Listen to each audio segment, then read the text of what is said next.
Dewan Hakim yang terhormat, perkenankan saya meralat ucapan jaksa. Ini bukan pembelaan, juga bukan pembenaran. Jangan ditanya dan jangan dipotong. Kalau waktunya berhenti, saya akan diam selamanya. Nama saya Sumara. Saya seorang TKW. Bertahun-tahun saya menjilati kaki orang, merangkap dan hidup di bawah kaki orang. Bertahun-tahun saya tahan mulut saya lipat lidah saya agar tidak bicara. Karena bicara berarti bencana. Bencana bagi perut saya, perut Simbo, dan bencana pula bagi para majikan saya.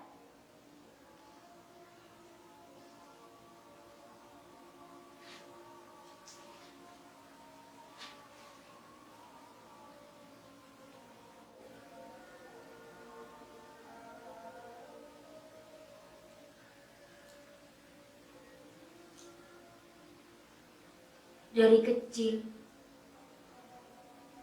saya tidak berani mendongakkan wajah saya.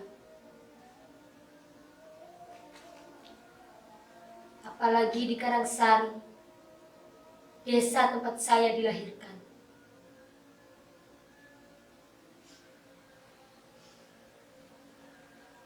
Orang-orang Karangsari selalu membuat saya gugup.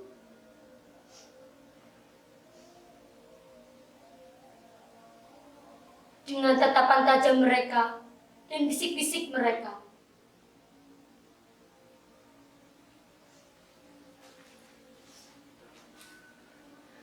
Saya ingat betul ketika Pak Kasirin, guru madrasah saya, menerangkan.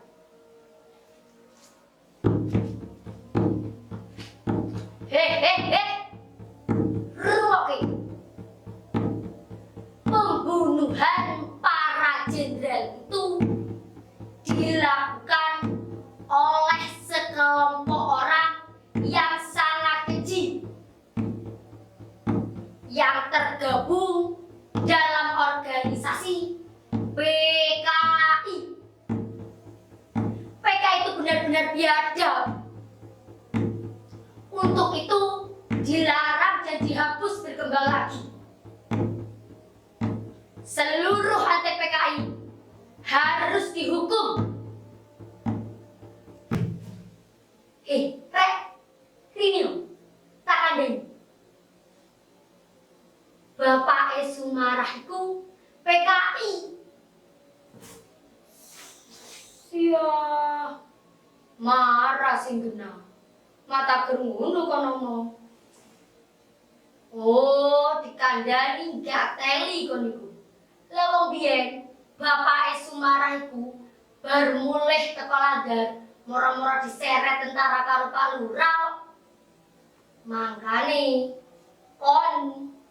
kon kabeh sengak kon yo diciduk modyan.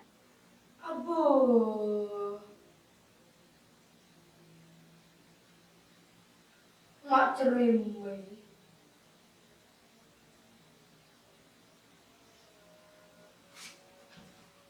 Siapa bilang bapakku PKI? Siapa bilang bapakku PKI?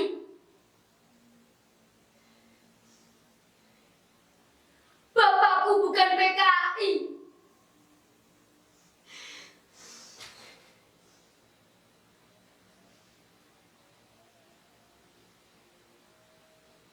Betul kata Simba. Boyo dulu. Nggak usah Bapak jadi kusir andong. Nggak usah deres kelapa. Nggak usah bikin gula yang harus disetorkan ke Denwarso. Sehingga mengurangi jumlah setoran ke Pak Lurah dan Rojo.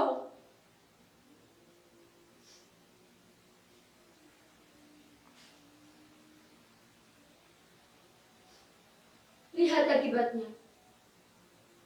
Hanya karena karena Denwarso langganan andungnya Bapak. Dan dia mengizinkan pohon kelapanya digeres. Bapak jadi ikut-ikutan diciduk. Setelah Denwarso diseret oleh tentara.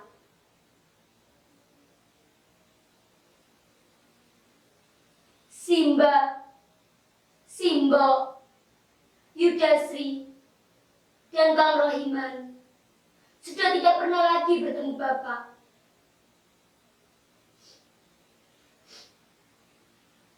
Dan saya tak pernah sekalipun melihat wajahnya. Tapi rasanya bayangannya selalu menguntit sepanjang hidup saya.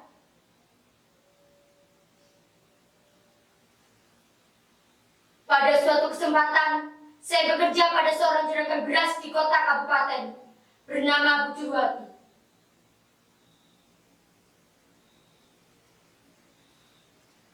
Dari pekerjaan itu, saya berkenalan dengan seorang laki-laki yang kemudian saya jatuh cinta padanya. Dia gagah, dia tinggi. Namanya Mas Edi.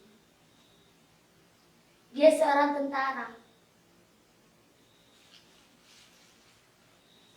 Cinta saya semakin bersemi, manakala saya mengetahui Mas Edi juga menaruh hati pada saya. Rasanya hati saya melambung tinggi sekali.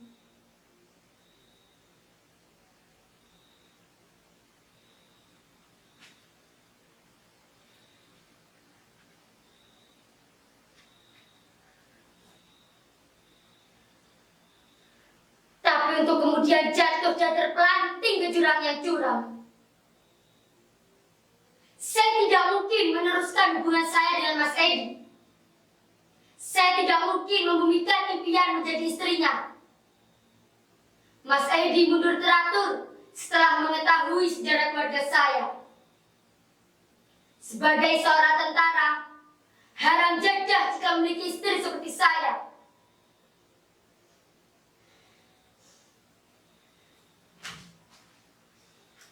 Rasanya saya ingin pergi jauh,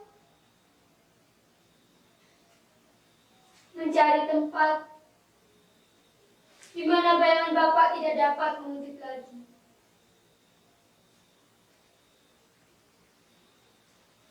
Melalui perantara seorang calo, saya bisa mendaftar sebagai seorang TKW. Semua syarat saya penuhi, dari biaya-biaya administrasi kelurahan, Depnaker, kantor imigrasi, biro tenaga kerja, dan biaya-biaya tetek bengek lainnya yang ternyata panjang betul. Bahwa segala sesuatunya bisa mudah dengan selipan-selipan itu. Jadilah saya, Sumarah binti Sulimah, sebagai seorang TKW lulusan SMA dengan predikat 6 tertinggi, jadi babu di negeri orang. Kosinus, tangen, diferensial, jadi mesin cuci. Archimedes, jadi teori menyetrika baju. Dikotil, monokotil, jadi irama KNPL. Teori pidato, jadi omelan majikan. Dan ribuan pulau dari Sabang sampai Merauke yang subur, makmur, yang katanya gemah, ripah, lah jinawi, hancur lenyap jadi wajan penggorengan di dapur. Mana harum melati, hutan tropis, kupu-kupu, emas, rotan, nikel, biji besi. Mana cerita Pak Kasirin, guru madrasah saya tentang pribadi bangsa Indonesia yang adiluhung, ramah tamah, kekeluargaan, gotong royong. Mana? Semua hanya bisa saya beli dengan uang. Di negeri sendiri, saya hanya menjadi rakyat celipan, setengah gelap, tidak boleh mendongakkan kepala dan bicara. Di negeri sendiri, saya didepak sana sini, dikuntitkan oleh bayangan Bapak yang dihitamkan oleh mereka untuk menggelapkan nama saya. Dan sekarang, di negeri orang, saya menjadi budak, menjual seluruh impian untuk hidup lebih baik. Di negeri orang, saya hanguskan segala cinta saya, seluruh kenangan manis, pahit, getir masa remaja saya. Saya pikir saya bisa berubah. Saya pikir saya bisa bermetamorfosa dari ulat bulu menjadi kupu-kupu yang indah. Tapi ternyata Sumarah tetap saja kandas. Di balik jubah-jubah hitam majikan saya, di balik cadar-cadar hitam majikan saya, segala nasib saya kandas.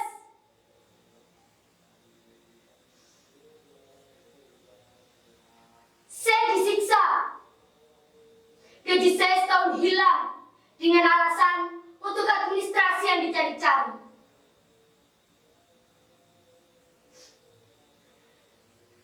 Dari bencana itu, saya diperkosa. Seperti budak hina yang halal dibinatangkan.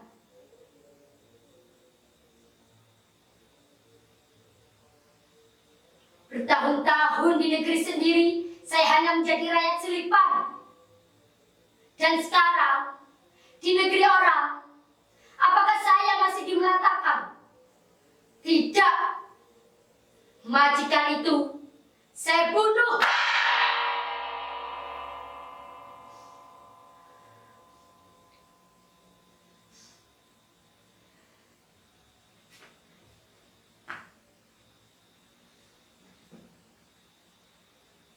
Saya sadar saya akan divonis mati.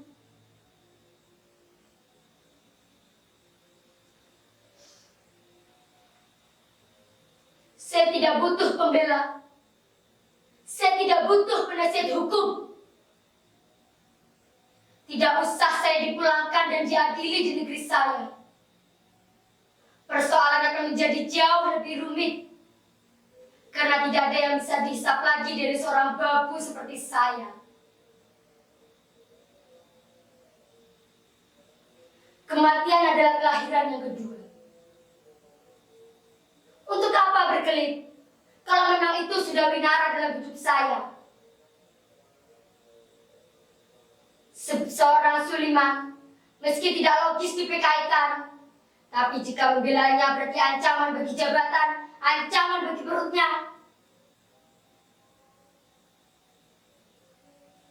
Maka, tak ada seorang pun yang bisa menepiskan ketakutan untuk membelanya. Dengan demikian, saya ragu apakah hukum di negeri saya bisa membela saya.